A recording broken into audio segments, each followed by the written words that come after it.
Gregorio del Pilar was born on November 14, 1875, in Bulacan, Philippines.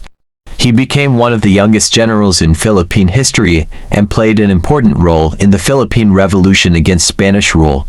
Because of his courage and leadership at a young age, he earned the nickname Boy General. During the revolution, Del Pilar fought in several battles and helped Filipino revolutionary forces achieve victories against Spain. After the Spanish-American War, he continued serving under Emilio Aguinaldo during the Philippine-American War.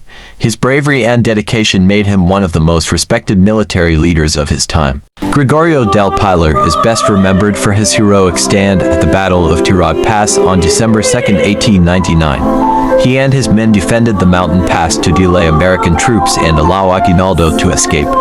Del Pilar was killed in the battle at the age of 24. But his sacrifice made him a national hero whose legacy continues to inspire Filipinos today.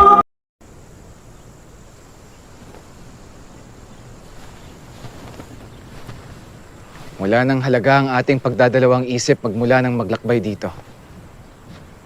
Dalawang tanong lang ang kailangang sagutin. Ang una,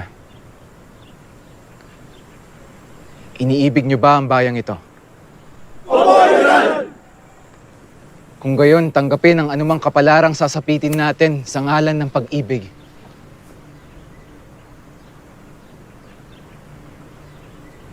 Walang mga bayani sa bundok na ito.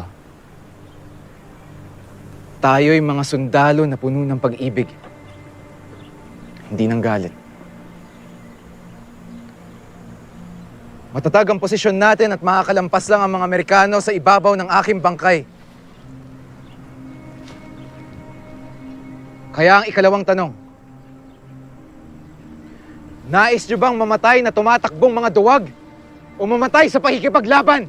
Sa pakikipaglaban!